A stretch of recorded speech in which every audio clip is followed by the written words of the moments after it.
모든 순간에 기쁠 때나 슬플 때나 때로는 푸른 물 속에 있을 때라 할지라도 여러분 심령에서부터 신령한 노래가 울려나고 또 그 노래를 듣는 사람들과 하나님께서 주시는 평화를 누리며 살아가게 되시기를 간절히 축원합니다.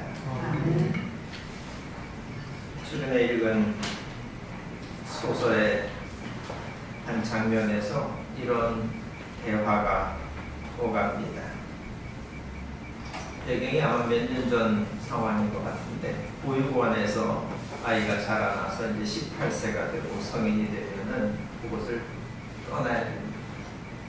그래서 자립을 위해서 지원금이 나오는데 500만 원이, 지금은 달라졌습니다. 그때는 500만 원이 지급되었습니다. 그런데 어떤 아이들은 그 돈을 가지고 명품백을 산다고 누군가가 소설의 한 장면에서 그렇게 말을 했습니다. 그 소리를 듣고 다른 사람이, 아니 일단 살아갈 집부터 구하고 그리고 나머지는 저축을 하거나 또 생활비로 쓰는 것이 그게 상식이 아니겠냐, 이렇게 말하면서 반칙을 했습니다. 또 다른 사람은 자기 같으면 어떻게든 한 200만 원을 따로 마련해서 주식에다가 투자를 합니다. 그래야 살아남을 수가 있지. 이 이야기를 들은 주인공은 그 순간에는 아무 말을 못하다가 한참이 지나서 이렇게 말을 합니다. 그 아이가 철이 없거나 허영심이 세거나 금융의 세계를 몰라서 그런 것이 아니라 아마도 자기 가난을 가리고 싶은 것이 아니었을까. 그 방법론이 옳든지 그러든지 사람들은 자기 나름대로 어떤 의도를 가지고 생각을 가지고 행동을 합니다. 그런데 자기가 의도했던 그 목적을 그 방법론을 통해서 달성할 수도 있고 오히려 잘못된 선택 때문에 망칠 수도 있습니다. 전혀 예상하지 못했던 그런 부작용이 나타날 수도 있습니다.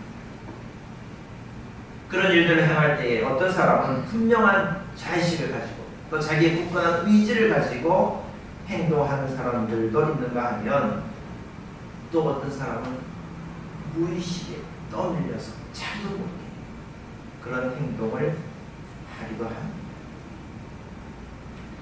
어떻든지 간에 대부분의 사람들은 그런 일이 일어난 그 배경, 동기를 살피기보다는 그 결과물을 놓고서 그 사람을 판단하는 그런 경향들이 있습니다.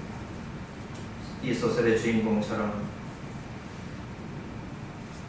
그 사람의 마음을 한번 읽어내고 그 행동을 한번 이해해 보려고 하는 그런 시도는 매우 드뭅니다. 이해한다고 하는 것이 그런 행동에 동의를 하거나 그 행동을 지지하는 것, 그것을 의미하지 않습니다. 하지만 사람에 대한 깊은 이해는 그 사람을, 그런 선택을 하는 사람들을 상대하는 그런 태도와 또 그런 사람들과 맺는 그 관계를 질적으로 다르게 만들 수 있습니다. 어떤 사람의 입에서 나오는 그 거친 말들이 그 사람의 우월감에서 나오는 것인지 아니면 열등감에서 나오는 것인지 생각해 볼 필요가 있습니다. 또 어떤 사람이 겉보기에는 매우 당당해 보이는데 그 태도가 그 사람이 가진 진정한 자신감에서부터 비롯된 것인지 아니면 그 사람이 가지고 있는 소심함을 감추기 위해서 일부러 그렇게 하는 것인지 우리는 헤아려 보아야 됩니다. 아내가 몹시 화를 내는데 정말 화낼 만한 문제가 있어서 걱정에 사로잡혀서 그렇게 하고 있는지, 아니면 배고파서 그러고 있는 것인지, 우리가 그 이유를 알면 대처가 완전히 달라지는 겁니다. 그렇게 남을 이해하는 것, 그것이 매우 중요한 것만큼 자기 자신에 대해서도 이해하려고, 한번 살펴보려고 애쓰는 것이 필요합니다. 내가 이렇게 지금 발발 들고 있는데 내가 지금 뭘 겁내고 있는 건가? 나는 믿음을 가지고 살아가고 있는데 내 믿음이 지금 무엇 때문에 흔들리고 있는가? 한번 알아봐야 됩니다. 내 마음속의 이 공허함, 나의 이 결핍이 어디에서부터 비롯되었는지, 그리고 나는 그 결핍을 채우기 위해서 이런저런 노력을 하고 있는데 그 어리석은 행동들을, 그 판단들을 내가 어떻게 하면 고쳐낼 수 있을까? 그것을 깨닫게 되면 우리는 우리 자신의 삶을 매우 충만하게 만들어낼 수 있습니다. 오늘도 하나님께서 주시는 그 말씀의 깊이 속에서 자기를 먼저 발견하고, 그래서 흔들림이 없는 그런 평화를 찾아가는 은혜의 시간이 되시기를 간절히 바랍니다. 하나님께서 내가 너를 예언자로 세웠다 하시면서 예레미야를 부르셨습니다. 그래서 예레미야는 손사래를 치면서, 아닙니다 주님, 나는 아직 어립니다. 나는 아직 말을 잘 할 줄 모릅니다 하면서 거절했습니다. 그러자 하나님께서는 너는 그런 핑계를 대지 말아라. 내가 너에게 무슨 명을 내리든지 너는 그대로 말하여라 하고 말씀하셨습니다. 그러면서 너는 사람들의 얼굴을 두려워하지 말아라. 내가 내 말을 내 입에 맡긴다 말씀하셨습니다. 이제 예레미야는 하나님의 말씀을 맡은 그런 사람이 되었습니다. 예레미야는 하나님의 말씀을 조금도 변개할 수가 없고, 일단 맡았기 때문에 입을 꾹 다물고 발설하지 않을 수도 없습니다. 어떤 해를 입든지 간에 하나님의 말씀은 반드시 선포되어져야 됩니다. 사람들의 반응이 두렵고 심지어 위협을 받는다고 할지라도 그 순간에 의지할 것은, 예언자가 의지할 수 있는 것은 하나님밖에 없습니다. 하나님을 의지해서 무조건 자기가 맡은 그 일을 감당해야 됩니다. 그런데 이 예언자가 사람의 말을 하는 것이 아니라 하나님이 주신 신령한 말씀을 전하는데, 그런데도 이 예언자가 그 일을 왜 두려워할까?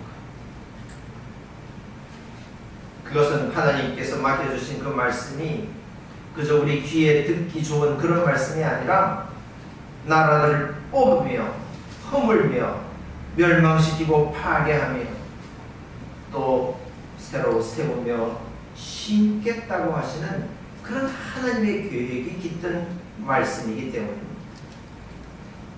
사람들은 하나님께서 하시는 이 말씀을 순순히 받아들이지 않습니다.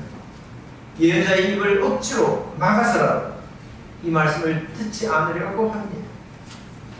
과연 예레미야는 이스라엘에게 나쁜 예언을 한다고 해서 살해의 위협도 받고 드디어 막히가지도 했고 감옥에 갇히고 우물에 빠뜨려지기도 했습니다.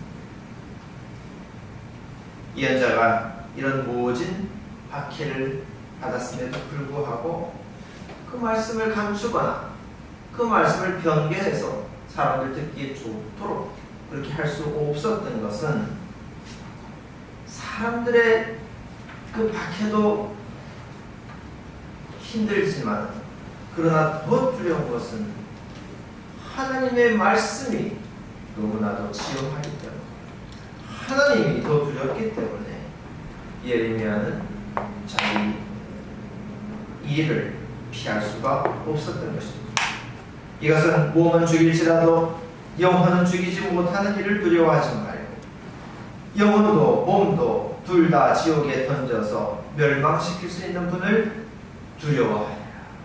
살면서 하나님만 두려워하면서 살아라고 하셨던 그 예수님의 말씀과도 같습니다. 예레미야는 어떻게 해서든지 자기를 흔들어 놓으려고 하는 그런 사람들의 시도에 결코 넘어가지 않았습니다. 뿌리가 깊은 나무는 사람들이 흔들지 못하는 겁니다. 그러나 하나님은 땅을 흔들고 하늘까지도 흔드는 그런 분이십니다.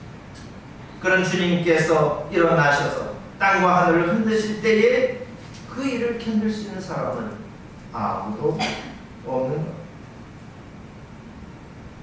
하나님께서 땅을 흔드셨을 때에 사람들은 그야말로 겁에 질렸습니다. 지축이 흔들리는 그런 우렁찬 음성으로 모세를 부르셨을 때에 모세조차도 두려워서 벌벌 떨면서 하나님께로 나아갔습니다. 그리고 하나님께서 시내산에서 모세를 만나실 때에 사람들은 그 산으로 감히 가까이 나아가지 못했습니다.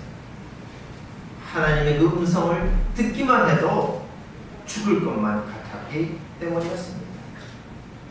모세는 이런 하나님을 두고 이르기를 주 당신들의 하나님은 삼키는 불이시며 질투하는 하나님이시다 하고 알려주었습니다. 또 훗날 히브리서의 기자는 내가 바다와 물을 뒤흔들어 놓겠다 하셨던 학계 선지자의 말씀을 인용하면서 그때 하나님께서 흔드실 때에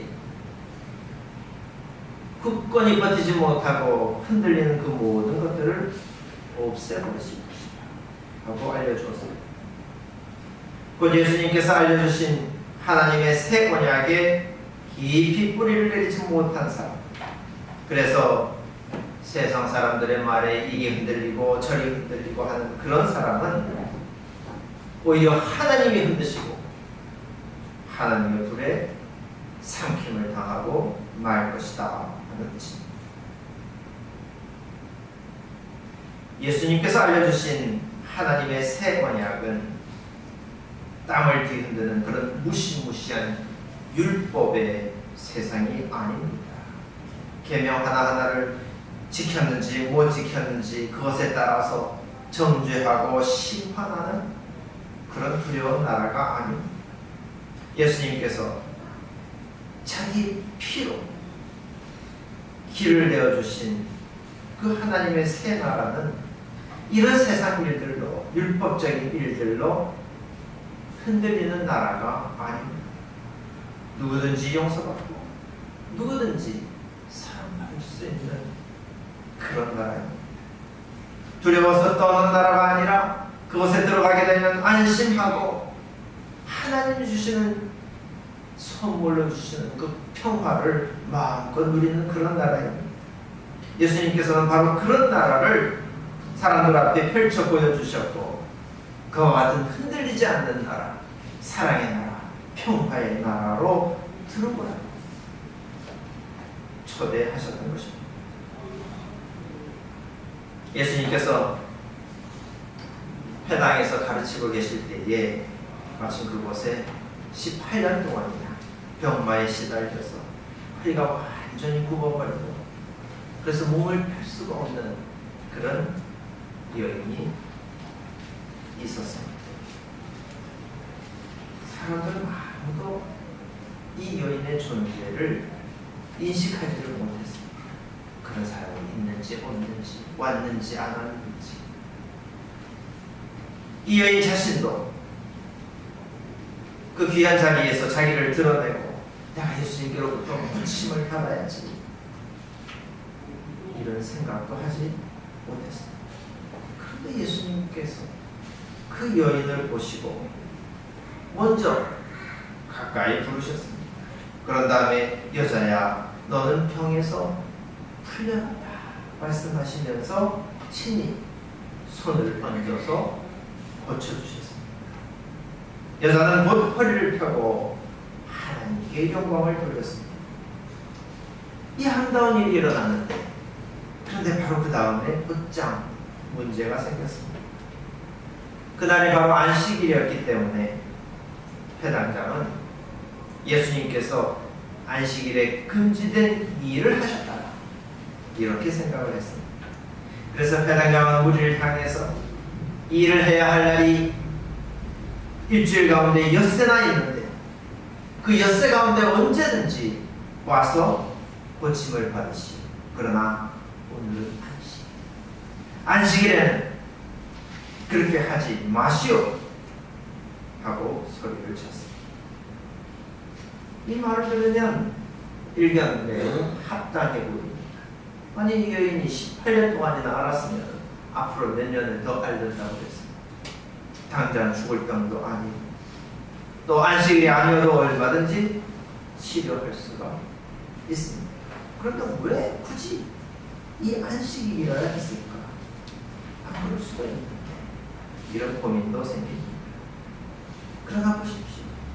지난 18년이 흐르는 동안에 사람들은 이 여인의 아픔에 대해서 아무것도 해준 것이 없습니다. 알아주지도 않았습니다.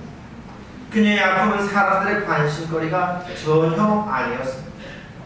고칠 수만 있다고 했으면 안식일이 문제가 아니라 언제라도 당장에 달려와서 이 여인을 고쳐주어야만 했을 것입니다. 그런데 사람들은 이 한 사람의 고통보다도 평생토록 시달려왔던 그 고통보다도 그저 안식일이라고 하는 이 율법을 지키는 일이 더 중요하게 여겨졌던 겁니다. 안식일 규정을 범하게 되는, 어쩌면 좋은 일을 한다고 했다, 그 율법을 어기는 일이 될 수도 있는 그 위험 부담, 그 부담감, 이것을 아무도 지고 싶어 하지 않았던 겁니다. 사람들은 맨 처음 율법을 주셨던 그 하나님의 그 본질적인 사랑을 잊어버리고 그저 율법 규정을 지켜내는 일, 그 형식적인 일에 그 판단과 사고와 행동이 전부가 다 흔들려버리고 말하는 것입니다. 예수님은 하나님께서 주신 이 율법의 본질적인 존재의 의미를 충분히 알고 계셨습니다. 그래서 무엇보다도 그 한 사람의 그 아픔을 예수님께서는 도와주셨습니다. 안식일이라 할지라도 소와 나귀에게는 물을 먹이면서 18년 동안이나 질병에 매여 있는 그 사람을 풀어주는 그 일을 과연 안식일과 상관없이 우리가 해야 할 일이 아니겠느냐, 옳은 일이 아니겠느냐, 예수님께서는 말씀을 하셨습니다. 그리고 그 여인을 가리켜서 이 여인이 누구냐? 아브라함의 딸이 아닙니다. 그 여인을 아브라함의 딸이라고 그렇게 부르셨습니다. 그것은 곧 이 여인이 우리의 동족이요 우리의 형제라고 하는 사실을 상기시켜 주시려는 것입니다. 질병에 시달린다고 해서 하나님으로부터 저주받은 사람이 아니라, 또 우리가 아무렇게나 무시해도 되는 가치 없는 그런 사람이 아니라 하나님께서 너무나도 사랑하시는 그런 사람, 아브라함의 딸과도 같은 그런 존재라는 말씀입니다. 그동안 사람들은 지역적인 문제에 참 많이 흔들렸습니다. 형식적인 문제, 또 경제적인 가치를 따지는 일, 그리고 사람들이 어떻게 평가하느냐, 그런 요소들에 의해서 뒤흔들렸습니다. 하나님께서 우리 입에 넣어주신 그 말씀조차도 그런 이유들 때문에 제대로 선포하지 못했습니다. 아픈 사람들의 신음을 들어주지 못했습니다. 외로운 사람들의 그 터벅터벅 걸어가는 지친 걸음을 보고서도 그 사람의 피곤함을, 외로움을 알아차리지를 못했습니다. 하나님께서 주신 그 선한 본성이 제대로 작동하지를 못하고 그저 겁먹은 벙어리처럼 입을 꾹 닫고 살아왔습니다. 예수님께서는 우리가 이런 소용돌이와 이런 두려움에서부터 벗어나야 된다 하고 알려주십니다. 그리고 사람의 가치를 알고 하나님께서 주신 그 생명의 소중함을 끝까지 지켜내라고 말씀하십니다. 그래서 세상의 어떤 위험에도 흔들리지 않는 그런 하나님의 나라에서 함께 살아가고 그렇게 불러주시는 것입니다. 말씀을 맺겠습니다. 이 시대에, 이 좋은 시대에 우리의 믿음은 왜 이렇게 초라하게 되었습니까? 세상이 우리를 흔들려고 하기도 전에 우리 스스로 먼저 허물어져 버렸습니다. 믿는 사람들에게서부터 사랑을 찾아볼 수가 없고 용서를 찾을 수가 없습니다. 시련이 닥치면 인내하면서 견디는 그런 모습 대신에 안절부절하면서 남들보다 먼저 살아남겠다고 하는 그 발톱을 드러내고 있습니다. 세상이 추구하고 있는 그 경제의 가치에 우리 믿는 사람들도 다 노예처럼 되어버렸습니다. 자기 연민에 빠져서 남을 보듬어줄 힘을 다 잃어버리고 말았습니다. 모두가 다 이 흔들리는 땅에서 겁먹은 사람들로 그렇게 살아가고 있는 것입니다. 하나님은 흔들리지 않는 것을 찾으신다고 하셨습니다. 하나님의 말씀에 그 사랑의 본질에 깊이 뿌리를 내리고 이 세상의 허무한 가치에 조금 더 흔들리지 않는 그런 믿음을 하나님은 찾고 계십니다. 그리스도 예수께서 보여주셨던 사랑의 새 언약을 신뢰하십시오. 하나님께서 우리 입에 넣어주신 그 사랑의 복음을 변개하지 말고 있는 그대로 선포하십시오. 하나님께서 누구를 부르셨습니까? 저와 여러분 같은 죄인들을 부르시지 않았습니다. 하나님께서 세상의 모든 약한 자들과 아픈 사람들을 다 부르셨습니다. 이제 우리가 세상을 둘러보면서 무엇을 보아내야 하고 또 그 깊이에 있는 그 무엇을 알아차려야 하는지 그것을 생각하십시오.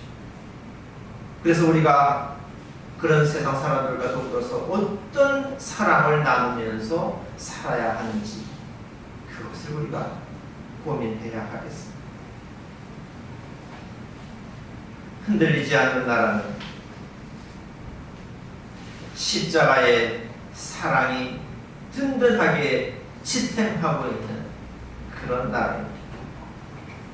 생명의 윤기를 잃지 않는, 절대로 잃지 않는 그런 생명력 충만한 나라입니다.